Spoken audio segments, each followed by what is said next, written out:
Shavua Tov, Parashat Vayishlach. The book of Genesis contains stories about our patriarchs and matriarchs, and the rabbis say that these stories are Ma'aseh Avot Siman Labanim. The actions and stories of the forefathers, the ancestors, is a signpost for the descendants. It's not just a prophecy, it's telling us truths about the Jewish people and their interactions with the world that echo throughout the generations, and therefore we can learn from them how to behave in all possible situations. As a matter of fact, in this week's Parsha, we have the meeting of Jacob, Yaakov, and Esav. Yaakov represents the Jewish people. Esav could represent the Roman Empire, which was descended from Esav, or the Christian Europe later on. And the rabbis go so far as to say that when a mission of Jews goes to meet the Caesar in Rome, they should study Parashat Vayishlach. They should study how Yaakov prepared for his meeting with Esav and learn from there how to do it because he was successful.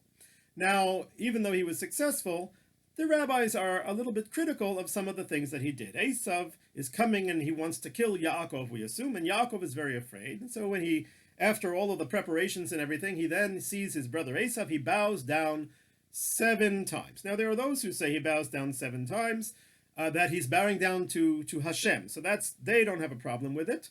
Others say he's bowing down. I saw a very beautiful explanation. He's bowing down 7 times because the night before, he had an all-night wrestling match struggle with an angel. And towards dawn, the angel hit him on his thigh and injured him, and he was limping. And so Yaakov didn't want his brother to see him limping, because that would make him look like an easy target. So therefore, he bowed down every time he stepped on that leg to cover over his limp. I love that explanation. I don't know if that's actually what actually happened, but it's a nice explanation. But nonetheless, we see that Yaakov basically abased himself 7 times in front of Esav, and then he calls him my master 8 times. And the rabbis say, as a result of Yaakov calling Esav his master 8 times, the end of the parsha has the descendants of Esav had 8 kings in Edom, which was the kingdom that came from Esav. They had 8 kings before a king arose among the Jewish people. So therefore, we see that there was something negative about all of that self-effacement that Yaakov did when he came to meet up with Esav.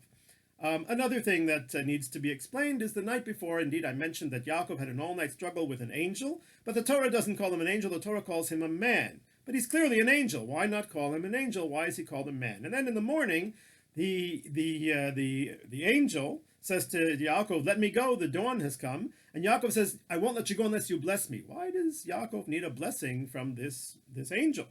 And thirdly, the blessing that he gives is not really a blessing, but he's telling him, your name is going to be changed from Yaakov to Yisrael. That's an interesting thing, but why is that the blessing? And then, of course, the question of what was the symbolism of the limping. So we have a lot of questions about Yaakov and this angel man and his behavior towards his brother Esav. What can explain it?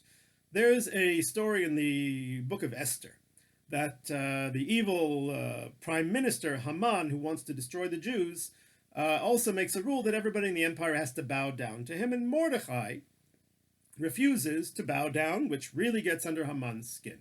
The rabbis imagine or tell us about a conversation. Maybe it happened, maybe it didn't, but certainly there's a lesson in it. That happens between Haman and Mordechai, and Haman says to Mordechai, why don't you bow down to me? Why does it bother you so much? After all, your great-great-great-grandfather, Yaakov, he bowed down 7 times in front of Esav. So it's okay, you have a rabbi to rely on, Rabbi Yaakov.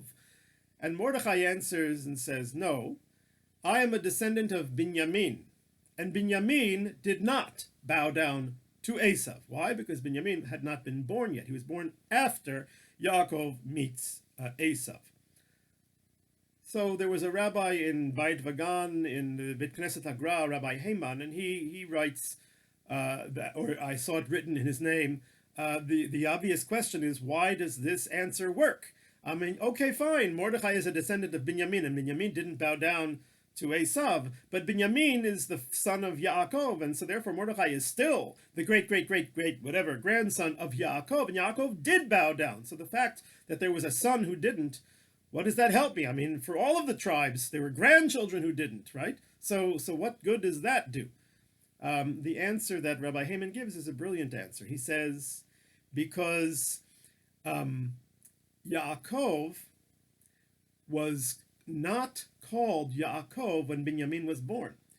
Yes, the angel had told him that his name was going to get changed from Yaakov to Yisrael. That change happened right before Binyamin was born. God comes to Yaakov and says, Shimcha Yaakov, lo yeyamer od Shimcha Yaakov ki im Yisrael. Your name is Jacob, but it is no longer to be said. You are now going to be Yisrael. So his name was changed. So Yaakov did not. In other words, Binyamin is the son not of Yaakov. He's the son of Yisrael. Because his father's name had been changed by when he was born. And Yisrael never bowed down to Esav. Yaakov did. Don't bother me that it's the same physical person. It's a different spiritual person. Because the difference between the name Yaakov and Yisrael is the difference between heaven and earth. Yaakov is Yaakveni. He grabs onto my heel. It's something that people step on. Yaakov is a humility, a name of humility, as it were. And it's a good thing, but Yisrael is a name of nobility. Sarita, you were a prince. You have struggled and prevailed over gods and men. So it's a name of a prince. Yisrael is a regal name, a name of respect and a name of prestige and I should say of power, spiritual power. And Yaakov is the opposite of that. And perhaps this is the significant difference. That Yaakov, if he sees himself as Yaakov, he's doing himself a disservice. He has to realize that he is really Yisrael. He's got tremendous truth and spiritual power inside of him, which he himself may not have confidence in. And that's why he's so nervous all the time, because he sees himself as Yaakov. When God changes his name, he says, Shimcha Yaakov, your name is Yaakov. Lo Yikare, your name will not be Yaakov, it'll be Israel. Why the first little phrase, your name is Yaakov? Because that's how Yaakov saw himself. And he was not Yaakov, he was really Yisrael.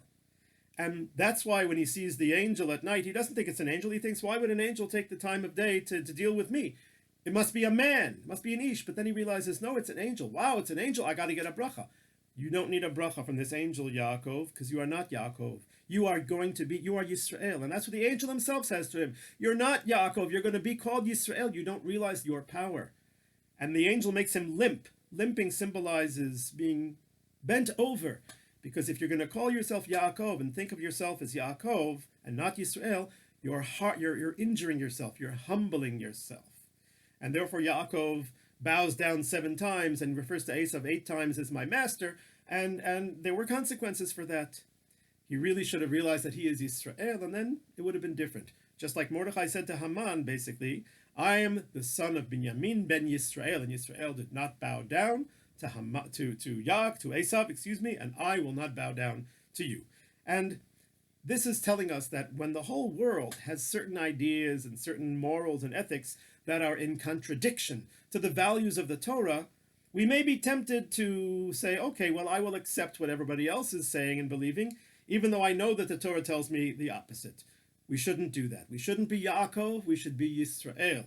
We should be proud of who we are. And I'll tell you a story to illustrate this point, that we should understand that we have a tremendous spiritual power of truth within us, just like Yaakov did. This is a true story. I checked the people. I know the people involved.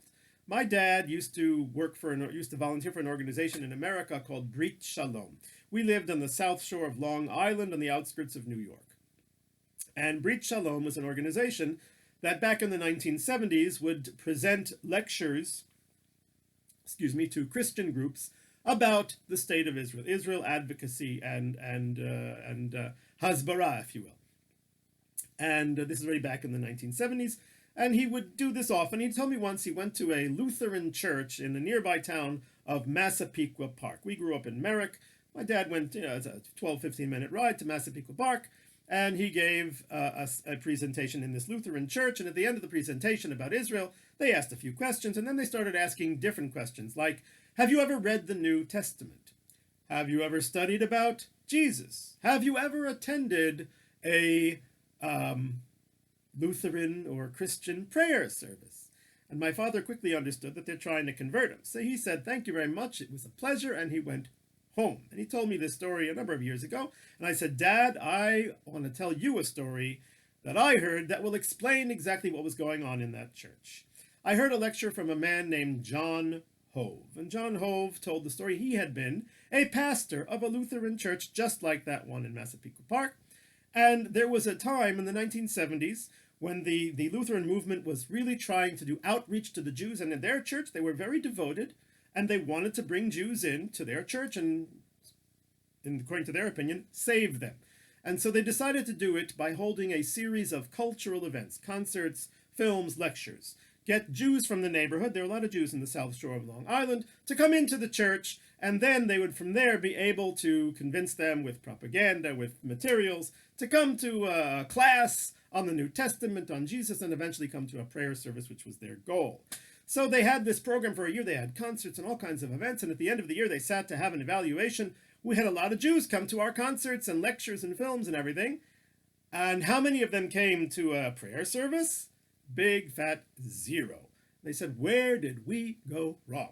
We went wrong by not understanding the customer. When you're going to be a salesperson, you have to understand what the customer is looking for. Maybe we need to understand the Jews better.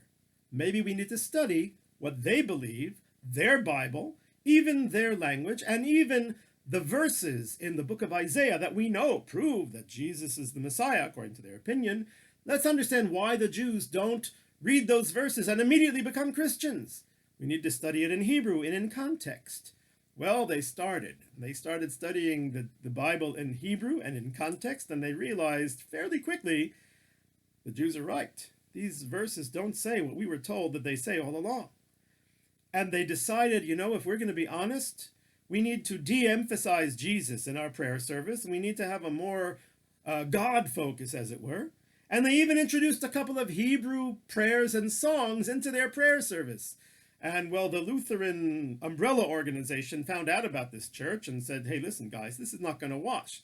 You can't be Lutheran and be doing this, but they refused to change. And I checked this just before Shabbat, because my memory is great of this speech, but I wanted to see if I could find some external documentation. I found an article from the New York Times at the time, which tells exactly the story, basically that the umbrella organization of Lutheran churches in America, whatever the council is called, basically closed down this church in this town because they had gone too far. They had stopped mentioning Jesus and they were saying prayers in Hebrew. It's sad. They said it looks like more like a synagogue.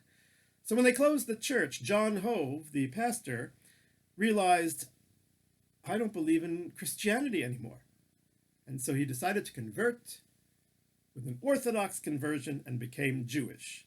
And I said to my father, Dad, he then joined a synagogue and became the president of the synagogue, and the synagogue is called the Young Israel of Massapequa. So there you have it, Dad. The pastor who tried to convert you to Christianity is today a Torah-observant Orthodox Jew. And so that is the lesson of this parsha, that we must not be Yaakov. Humility is a great thing as a personal character. But when we are a nation, we must not limp. We must stand up tall and say, we're not Yaakov, we are Yisrael, and we do not bow down, not to Esav, not to Haman, not to anybody, because we are Am Yisrael Chai. Shavua Tov.